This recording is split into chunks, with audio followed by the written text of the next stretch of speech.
Okay, thank you very much. Very simple question. Real talk lang po. Kasi eto nga, nandito tayo na galit lahat ng tao. Parang linoloko naman tayo nito. Kayo nagpakaltas, ipapabalik muli. Ano ba, sa loob ng 2 buwan, ipapakaltas ba ulit?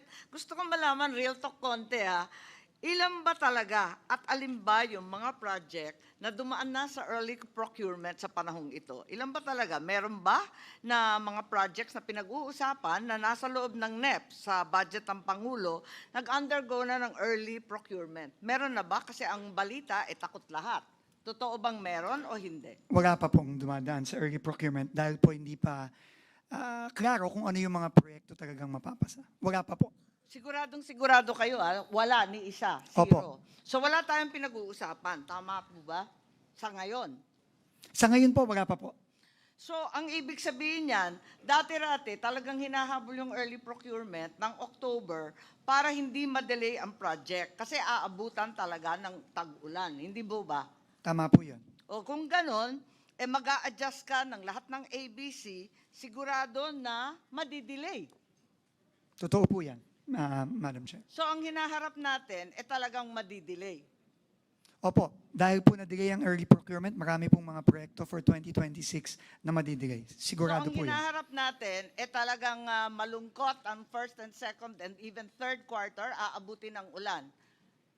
Yung tamang projection lang, kasi nag-expect ng tao, dadagdagan, papabalik mo. Pagkatapos, madidelay rin pala. Ano naman ang bisa nun? Para kay pa? Ang bisa po noon, matutuloy pa rin po yung mga proyekto, Madam Chair. Madidelay lang nga po dahil extraordinaryo po itong panahon natin, Madam Chair. At tingin ko po, prudent din po, tama din po, na hindi muna magsimula ng early procurement. Dahil unang-una, hindi pa po sigurado kung ano ang mga project na papasa ng Kongreso. At ikalawa, dahil nga po nagbaba tayo ng presyo ng materyales ngayong fourth quarter. Ganun pala, wala pala tayong pinag-usapan at talaga naman haharapin natin 3 quarters worth of delay. Tama naman yung mga nag-text po sa atin na lokohan na lamang to. I truly resent the fact that the BICAM is being hostaged by the Secretary of the Department of Public Works and Highways. At kung tunay na wala kayong tiwala sa sino mang district engineer, hindi po ako abogado ng Public Works, dapat tanggalin na lang ninyo lahat kasi pinapadagdagan mo yung budget, tapos yung mga mag-i-implement, wala kang tiwala, ano naman kami? Susunod sa iyo na kayo mismo walang tiwala sa isa't isa? Tama ba yun? Yun lang po. Salamat po, if I may just respond to that po, ma'am.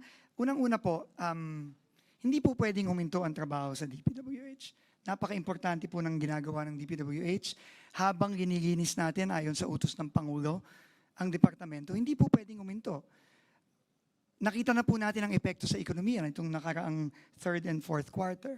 So we are doing the best we can given the current situation, Mr. Chairman, Madam Senator. Yes, Secretary Vince, hindi kita pinahihinto sa trabaho mo. Pinamamadali nga namin. Ikaw ang humihinto sa trabaho namin dito sa BICAM at papalit-palit ka ng sinasabi. Yun ang problema. Hindi po ako papalit-palit ng sinasabi, Madam Chair.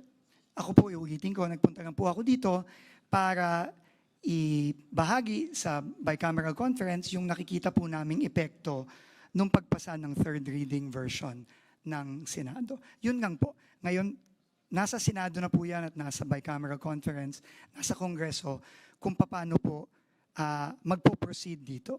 At yun naman po, syempre, tatanggapin lang naman po ng ehekutibo kung ano man po yung decision na yan. Maraming salamat po.